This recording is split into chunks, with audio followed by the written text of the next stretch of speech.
to KP's Kingdom, cooking with KP, and today I'm going to show you how I do this roast chicken pasta salad using my spit roast chicken recipe. Right, and that is what we're going to use, my herby spit roast chicken. If you don't know how to do this, you can go back and watch the video. I'll try and put a link in the description below. But this beautiful spit roast chicken with all these herbs inside is the perfect thing for this recipe.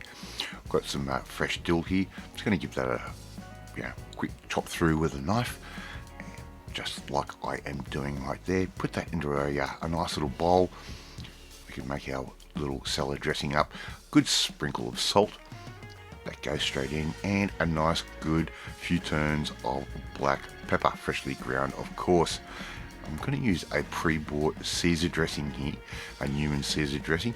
Put around about 3 or 4 tablespoons worth of that in there. We're also going to add in around about 3 tablespoons worth of sour cream or creme fraiche, depending on what you like, and about 2, maybe 3 tablespoons worth of just store-bought mayonnaise. A little splash of apple cider vinegar works absolutely perfect for this. Give that a nice bit of a mix up.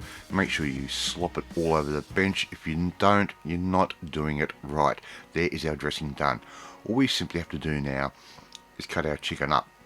I'm using this chicken for 2 different recipes, so all I'm going to do is use basically the Maryland cut, which is the drumstick and the thigh. I'm just going to slice that off, cut this into nice little chunks, and put that aside into a bowl. Very, very simple to do. We've let this chicken come back to a room temperature. You can do it when it's hot. Burns the fingers a little bit. Doesn't always work out the best. Okay, so we're going to use the Marylands for that. That's all chopped up there.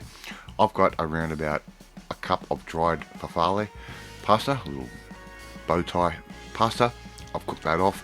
It's come back to room temperature. Around about 3 rashers of bacon.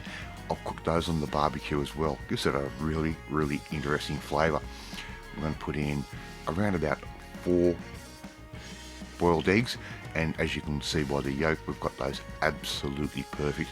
They're a 3.5-minute egg, maybe a 4-minute egg, depending on the size of the eggs. Just slice those up, put those in. And this is a great, easy recipe to do. It takes a lot of heat out of the kitchen, especially on those hot summer days. I'm simply just going to put or add as much or little dressing as you like. Comes down to personal preference. Another thing that I do like to do with this recipe is I like to add a bit of Parmesan or Pecorino cheese over the top when I serve it. Just serve that in something like a nice big consomme bowl like this, and you've got a really nice, easy pasta, salad, chicken type salad. Alright, thank you so much for watching this video. Love to see you try and make this one at home. If you like this video, hit that like button. Gives me confidence. Should make you feel warm and fuzzy too. Please share this video with all your friends on all platforms of social media. We're trying to get the name of KP's Kingdom out there. Hit that notifications bell to be notified every time a new video goes up. I've got a few summer recipes coming up over the next couple of months, so if you want to see those, well, you need to subscribe. Join the family. Right, I'm off to eat this salad, and I will catch you next time. Bye!